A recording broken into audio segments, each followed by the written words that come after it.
So guys हम लोग आज स्टार्ट कर रहे हैं। 5 मार्क्स का क्वेश्चन आ सकता है आपका प्रीलिम्स में। इसमें सीटिंग अरेंजमेंट है 10% मतलब 5 एक रो में 5 पर्सन होंगे और वो एक दूसरे को फेस करेंगे। तो इसमें दिया गया है कि जो रो 1 होगी वो नॉर्थ देख रही है, यानी ये इधर रो 1 तो इधर रो 2 होगी।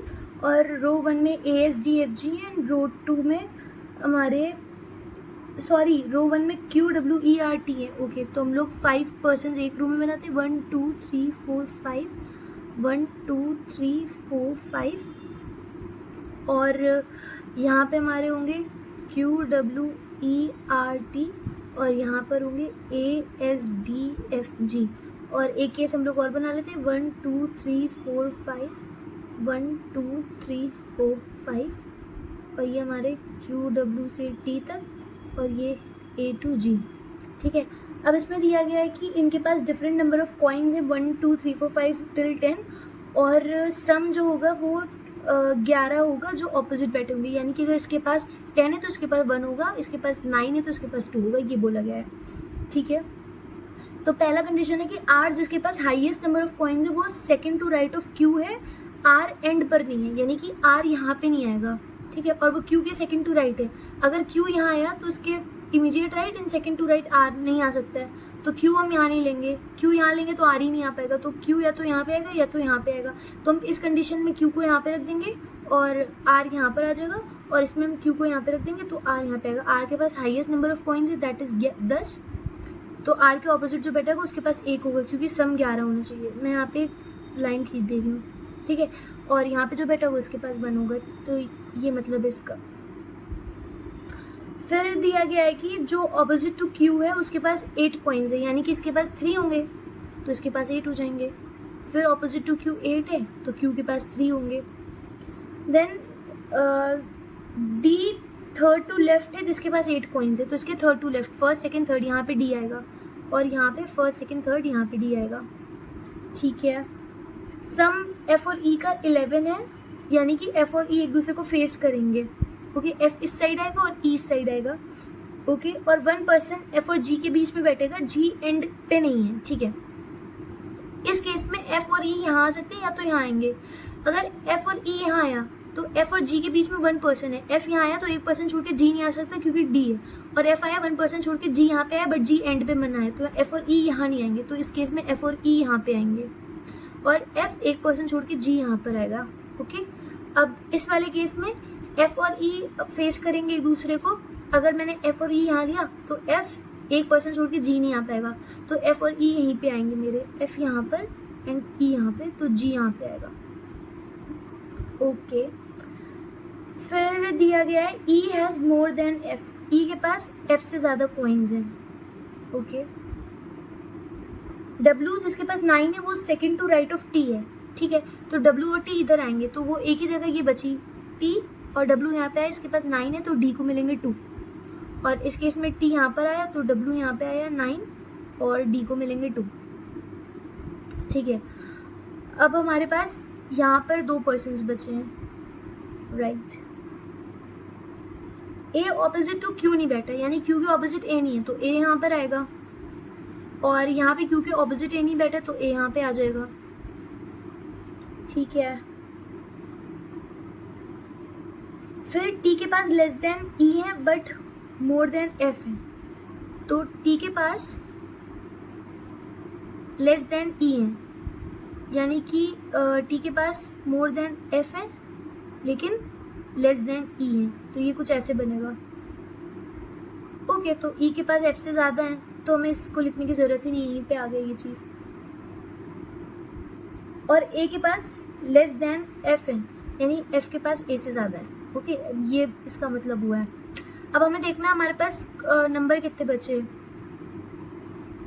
1 2 3 8 9 10, यानी कि 4 5 6 7 हमारे पास 4 नंबर्स बचे हैं, दैट इज 4 5 6 7। ठीक है, अब E के पास T से ज़्यादा होने चाहिए, तो अगर हम E को देंगे 7 तो F को मिलेंगे 4। ठीक है, क्योंकि 11 होगा 7 और 4 का सम, अगर ये 7 इसको मिलेंगे 4, तो बचा क्या 5 और 6, तो G और T को मिलने चाहिए 5 और 6। ठीक है, और हमें बोला गया E के पास T से ज़्यादा होनी चाहिए, तो ई ठीक है, अगर मैंने टी को 5 दिया तब भी ई से कम है, टी को 6 दिया तब भी ई से कम है। तो यहाँ पे हमारा आइदर और वाला केस बन जाएगा कि या तो इसको 5 मिलेगा या 6 मिलेगा, और अगर इसे 5 मिलेगा तो इसे 6 मिलेगा, और इसे 6 मिलेगा तो इसे 5 मिलेगा, और ये 7 हो जाएगा और ये 4 हो जाएगा। इसके अलावा हम कुछ भी नहीं रख सकते हैं। अगर मैंने यहाँ पे ई को टी से ज़्यादा रखना है, अगर मैंने यहाँ पे ई को 6 रखा लेट से, तो हमारा एफ क्या हो जाएगा, 6 5 11 5 हो जाएगा। तो 6 और 5 नंबर्स चले गए, तो बचा क्या हमारे पास 4 और 7, 4 और 7 बचा। और क्या बोला कि ई के पास टी से ज़्यादा होने चाहिए, ठीक है। तो मैंने अगर इसको 5 दिया, सॉरी 6 दिया, क्योंकि ई के एफ से ज़्यादा है। अगर इसको 6 दिया तो टी से ज़्यादा होने चाहिए, तो इसको मिलेंगे 4, और अगर इसे 4 मिल गया तो जी को मिलेगा 7। हाँ, ये भी केस हम कर सकते हैं। अगर लेट से मैं ई को दे दूँ 6 दे दिया अगर मैंने, चलो मैं एक यहाँ पर एक केस बना देती हूँ, 1 2 3 4 5 1 2 3 4 5। तो ये हमारा एफ, ये ई, ये क्यू, और ये जी है, ये टी है, A R D and W, ठीक है। इसके पास 2, इसके पास 9। वेरिएबल बेस्ड पजल्स में यही तो प्रॉब्लम होती है, कहीं पर भी आप फंस सकते हो यार। इसको 3 मिला है, यहाँ पर 8 होगा, ठीक है। ई के पास टी एफ ए तीनों से ज़्यादा होने चाहिए। चलो एफ के पास तो सबसे कम ही है, तो इनका तो ज़्यादा रहेगा ही, चलो ठीक है। अगर मैं ई को दे दूँ 6 तो एफ को मिलेंगे 5, ठीक है। क्या बचे नंबर अब हमारे पास, 6 5 के 4 और 7 बचा है। ई के पास टी से भी ज़्यादा होना चाहिए, तो टी को मैं 7 नहीं दे सकती क्योंकि टी से कम हो जाएगा फिर, तो इसको मैंने 4 दिया, तो इसको मुझे 7 देना पड़ेगा। 7 4 11, ठीक है। ए के पास लेस देन एफ है, ये भी कंडीशन हमारी पूरी हो गई है। ए ऑपोजिट टू क्यू नहीं है, ये भी सही है। पी लेस देन ई है बट मोर देन एफ है। टी के पास लेस देन ई है बट मोर देन एफ है। यहाँ पर टी के पास ई से लेस हो गए बट एफ से भी लेस हो गए। ओह, मेरा केस तो यहीं पे गलत हो गया ना, इसको 4 देते ही, ठीक है। तो हमारा यही वाला कंडीशन सही है।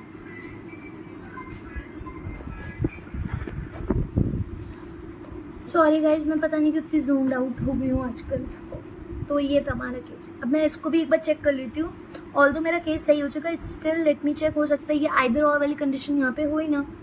क्या है हमारे पास नंबर्स, 4 5 6 7 नंबर्स बचे, ठीक है। ई के पास टी से ज़्यादा होने चाहिए, और टी के पास एफ से ज़्यादा हो बट ई से कम हो, ठीक है। ये रहा। ए के पास कम होने चाहिए, सबसे कम, ठीक है। तो ए के पास सबसे कम होना चाहिए क्योंकि ई टी एफ जो होंगे वो ए से ज़्यादा होंगे। तो ई टी एफ ये 3 अगर हुए तो ए को 4 ही मिल पाएगा, और कोई नंबर नहीं मिल सकता है। अगर ए को मैंने 5 दे दिया तो टी के पास कितना जाएगा, 6 जाएगा। तो ए के पास 5 गया तो टी के पास 6 गया। अब इनमें से एक के पास 4 आ जाएगा, तो 5 जो होगा वो 4 से ज़्यादा हो जाएगा, बट ए को सबसे लेस दिया गया तो ए को मैं 4 ही दे सकती हूँ। अगर ए को 4 मिला तो इसको कितना मिलेगा, 7 मिलेगा। टी को 7 मिल गया, बट क्या बोला है, टी को ई से कम होना चाहिए ना, लेकिन 7 तो सबसे ज़्यादा था और वही टी को मिल गया, तो ई को जो मिलेगा वो टी से तो कम ही होगा, बट हमें क्या चाहिए, टी से ज़्यादा हो ई के पास। तो इसलिए ये केस भी मेरा गलत हो गया, तो यही मेरा सही था। अब इस वाले क्वेश्चन में दिया गया 9 पर्सन्स होंगे, 3 डिफरेंट डेट्स, 3 डिफरेंट मंथ्स की, उसमें ये लोग बॉर्न हुए हैं। ओके, 7 13 एंड 16 डेट है, और अप्रैल जुलाई अगस्त टाइम है, ठीक है। 7 13 16, फिर 7 13 16, फिर 7 13 16, ठीक है। अप्रैल जुलाई अगस्त, और अप्रैल में 30 डेज होते हैं, जुलाई में 31, अगस्त में 31, ओके, ठीक है।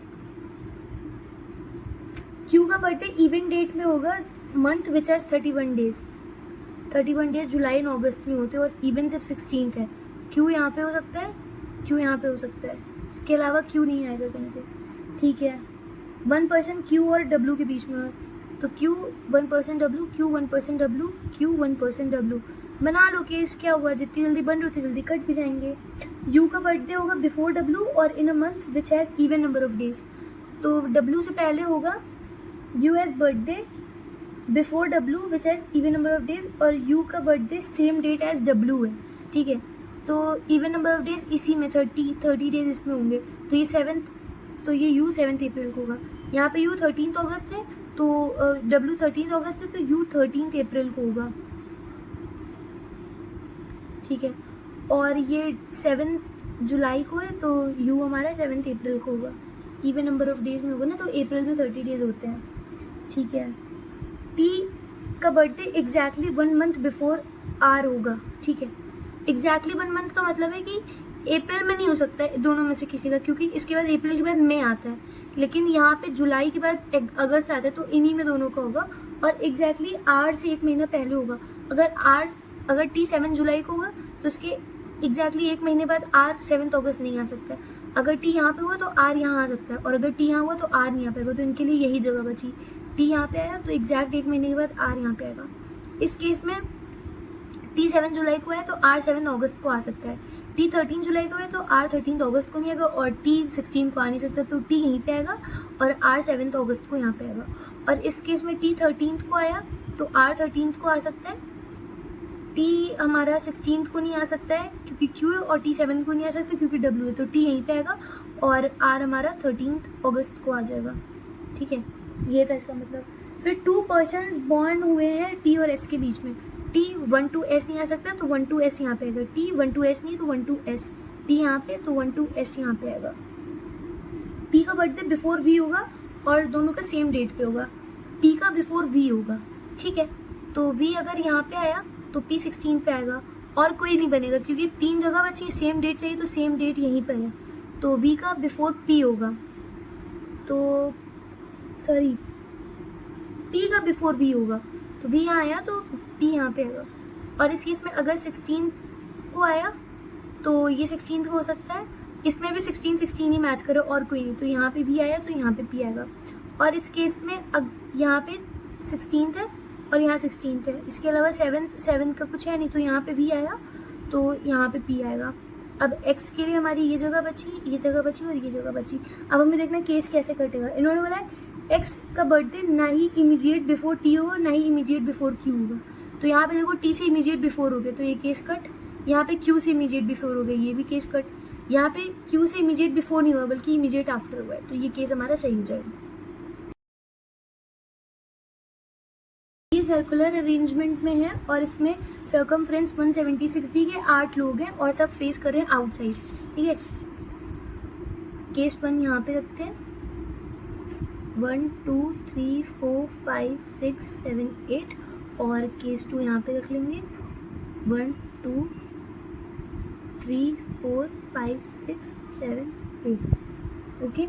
अब दिया गया ये सब फेस करें आउटसाइड। 176 अगर सर्कमफ्रेंस है और 8 लोग बैठे हुए तो सबके बीच में कितनी हुई, 8 2s are 16, 8 2s are 16, सबके बीच में 22 का डिस्टेंस होगा, ओके। अब कंडीशंस पढ़ते हैं। मीना जो होगी 66 लेफ्ट ऑफ सैम है। सैम अगर यहाँ आया, लेफ्ट की बात हो रही है और आउटसाइड देख रहा है, तो लेफ्ट मतलब क्या होगा, जो इनसाइड के राइट होगा, तो 66 कितना होगा, 22 डिस्टेंस ये, 44 ये, 66 ये, तो मीना यहाँ पे आएगी। और इस केस में भी सेम होगा, सैम यहाँ पे आएगा तो 22 44 66, मीना यहाँ पे आएगी। फिर उसके बाद बोल रहे हैं कि 1 पर्सन मीना और काया के बीच में, मीना यहाँ पे तो 1 पर्सन काया यहाँ पे, और इस केस में मीना यहाँ पे, तो अब इस साइड काया ले लेंगे हम लोग, ठीक है। ब्रिज 110 लेफ्ट ऑफ काया है, काया के लेफ्ट में 110 यानी कि 2 4 6 8 10 ब्रिज यहाँ पे आएगा, और काया के लेफ्ट में बोल रहे हैं तो 2 4 6 8 10 ब्रिज यहाँ पे आएगा, ओके। फिर उसके बाद डिस्टेंस ब्रिज और तेज की 45 से ज़्यादा नहीं, और तेज सैम के एडजेसेंट नहीं बैठेगा, ठीक है। ब्रिज और तेज में 45 से ज़्यादा नहीं होनी चाहिए, यानी कि ये 22 ये 44, एक या तो ब्रिज और तेज एडजेसेंट होंगे या तो फिर एक के डिस्टेंस पे बैठे होंगे, यानी 1 पर्सन आएगा।